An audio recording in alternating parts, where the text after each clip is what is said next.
C'est qui un mentor? En fait, cette émission n'est que la suite de l'émission précédente, là où nous avons parlé des vraies connaissances de la vie. Pour tirer ou pour avoir les vraies connaissances de la vie, il faudrait aller auprès des mentors.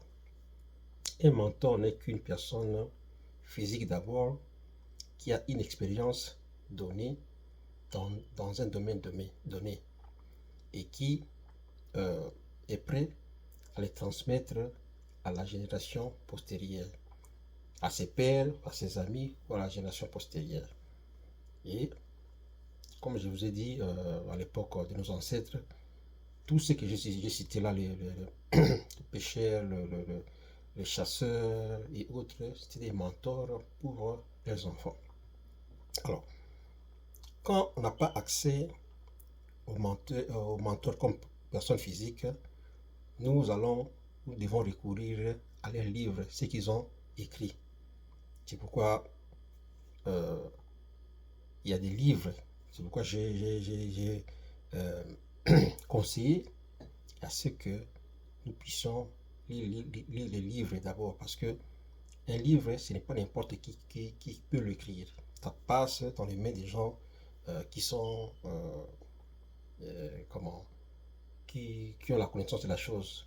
Par rapport à aujourd'hui, les réseaux sociaux, parce que dans les réseaux sociaux, on ne sait pas qui fait quoi. Tout le monde peut s'élever comme ça, prendre sa caméra ou son téléphone, parler des choses et le balancer. Donc on ne sait pas vraiment différencier les vrais mentors, les vraies personnes expérimentées avec le bricoleur. C'est pourquoi nous recommandons les gens de lire les livres. Les livres jouent les rôles des mentors. Alors, quand je suis arrivé aux États-Unis, j'ai trouvé des gens qui avaient la connaissance du pays. C'est eux qui jouaient les rôles des mentors. Ils devaient nous orienter là où il faut avoir les papiers, la carte de sécurité sociale, comment chercher du travail, là où pour prendre le bus, aller dans le supermarché, et ainsi de suite. C'était des mentors parce qu'ils avaient la connaissance du milieu dans lequel nous sommes venus comme de nouveau. Donc, en principe, chacun de nous devait avoir un mentor. Alors, ils m'ont posé, les jeunes, ils m'ont dit que mais les livres, ça coûte cher. Nous, jeunes, où pouvons-nous avoir l'argent pour acheter ces livres? Et je réponds ici que dans beaucoup de nos communautés, il y a des centres culturels français, il y a des alliances françaises, ou dans les pays anglophones, il y a des librairies. Vous pouvez aller vous ressourcer là-bas. Il y a des écoles, vous allez vous ressourcer là-bas. Si il n'y a pas de centre culturel français ou de librairie, faites un effort pour voir le genre des mentors physiques, les gens qui ont l'expérience, comme j'ai parlé l'autre fois, des jeunes qui était ingénieur civil, qui est allé apprendre auprès des mécaniciens. Il a appris le service quado, le frein, ainsi de suite, il a évolué. Donc, il a appris auprès des mentors. Si vous tombez sur un journal, lisez-les. Vous tombez sur même les livres des enfants de l'école. Commencez à pratiquer, à comprendre, à pratiquer la lecture pour vous donner les goûts. Quand vous allez tomber sur des vrais mentors, vous allez commencer à continuer à les pratiquer. Alors, même les gouvernements des États-Unis, le pays le plus puissant du monde, les gouvernements ont des mentors, des businessmen comme de Tony Robbins, comme de Robert Kiyosaki, comme de Jim Rohn, Personam.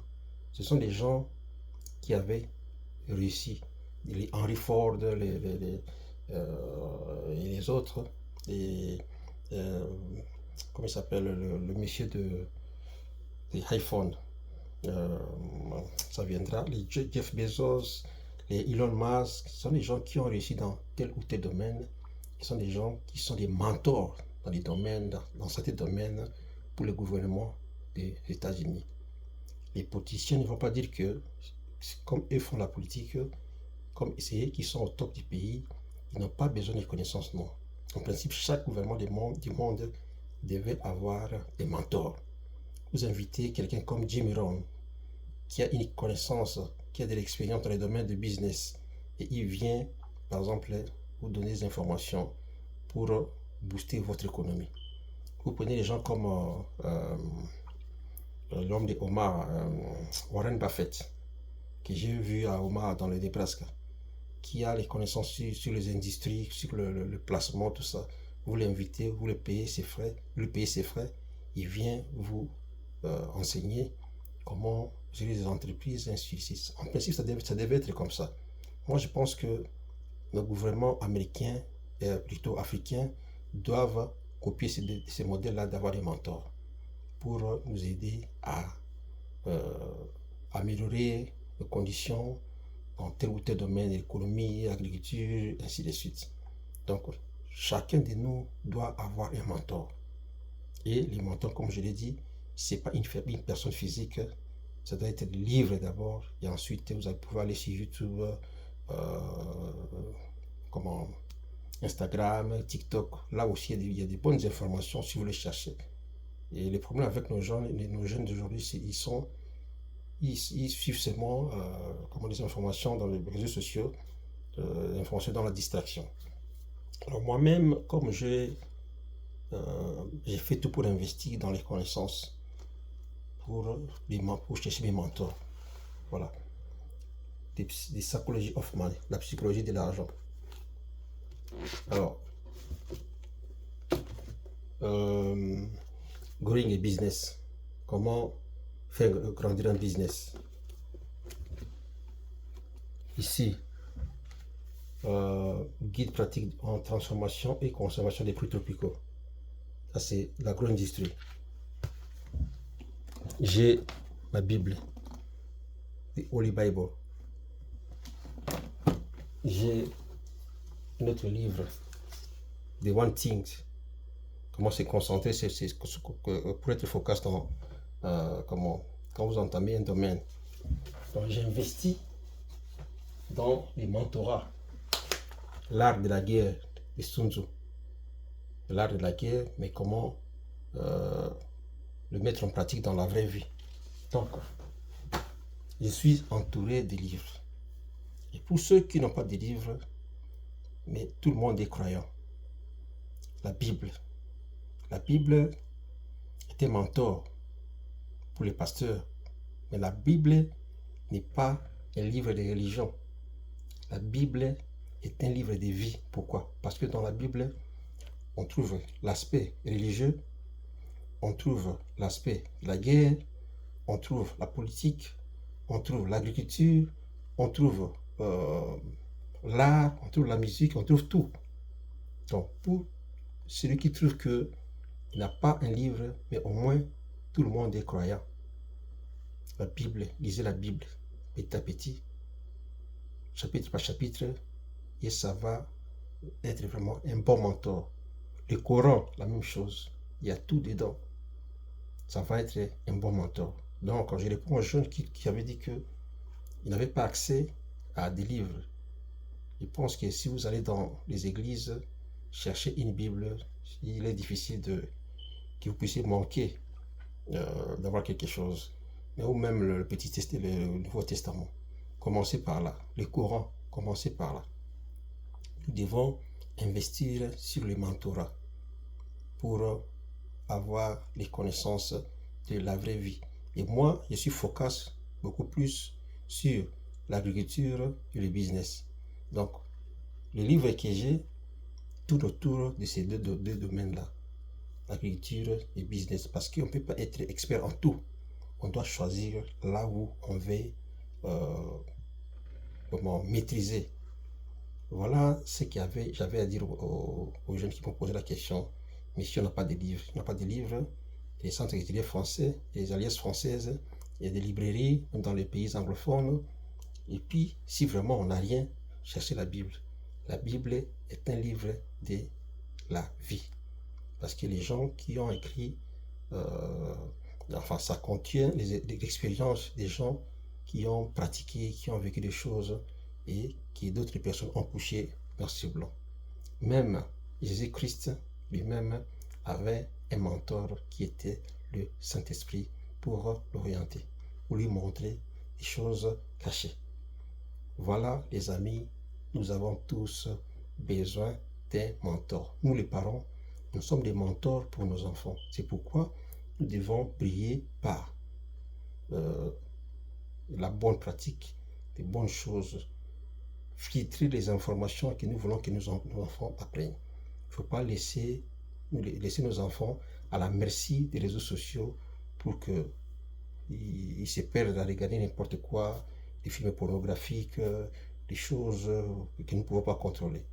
Nous devons faire un effort pour, dès leur jeune âge, commencer à les orienter dans les informations que nous voulons là où ils évoluent. C'est ce que moi j'ai fait à mes enfants.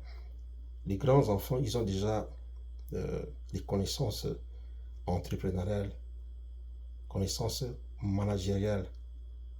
Donc, si aujourd'hui, au-delà des connaissances scolaires ou académiques, s'ils ne réussissent pas de ce côté-là, ils peuvent se reconvertir. Moi, je les ai orientés comme ça parce que j'ai voulu que ce soit comme ça. Mais aussi, nous ne devons pas laisser nos enfants à la merci de n'importe quoi. Ils reviennent de l'école, ils sont là, ils commencent à jouer les jeux vidéo, on trouve qu'ils font les devoirs, ça suffit. Non. Je vous ai parlé l'autre fois d'un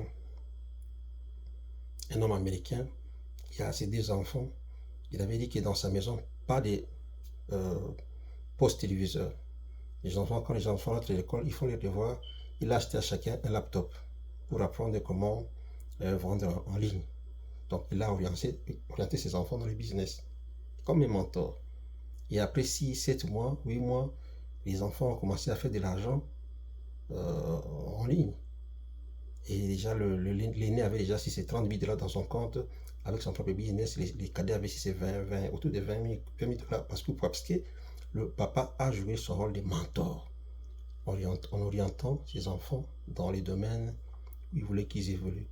La même chose avec ce qu'ils investissent, qu'ils laissent des biens aux enfants. Mais il faut apprendre aux enfants comment faire la gestion. Pourquoi vous voyez que les parents, quand ils ne sont plus là, les enfants dilapident tout ce qu'il y a comme propriété ou comme héritage. Pourquoi? Parce que les parents n'ont pas eu le temps d'asseoir les enfants, de leur donner les connaissances appropriées pour la gestion de biens de la famille. Donc il est très important, soyons les mentors de nos enfants, de nos petits-enfants, de nos amis, et nous-mêmes cherchons à avoir des mentors physiques ou dans les livres ou dans les réseaux sociaux. Choisissons les bons mentors qui ont fait leur temps, qui ont fait leur preuve. On ne peut pas suivre n'importe quoi. Nous devons filtrer les informations que nous voulons avoir et pour que ça ne coule pas dans tous les sens. Je suggère à ce que tout le gouvernement des pays africains, surtout le pays francophones, qui puissent recourir au service des mentors dans tel ou tel domaine. Pourquoi? Parce que un pays puissant comme les États-Unis, son gouvernement demande, fait recours au service des mentors pour les aider à bien faire la bonne gouvernance. Elon Musk est là dans le domaine de la technologie, les Jim Rohn, qui est moi personnellement, les Tony Robbins, les Robert Kiyosaki et autres. Il y a aussi des bons mentors africains. Donc, on peut les chercher. Et comme Tchekata Diop, il a écrit des livres, et Thomas Sankara, son passé et tout ça, je crois que c'est couché dans un livre. Nous devons nous servir de cela et nous devons nous suggérer à ce qu'il puisse y avoir d'autres vertébrés dans ce domaine-là qui puissent aider l'Afrique à se relever. Et moi, je sais ce que je compte faire. Je suis sur le chemin. C'est les mentorats que j'ai fait déjà. Mais dans les jours à venir, je vais commencer à écrire des livres pour aider l'Afrique et le monde. Voilà les amis, c'est que nous avons partagé pour vous. Peace.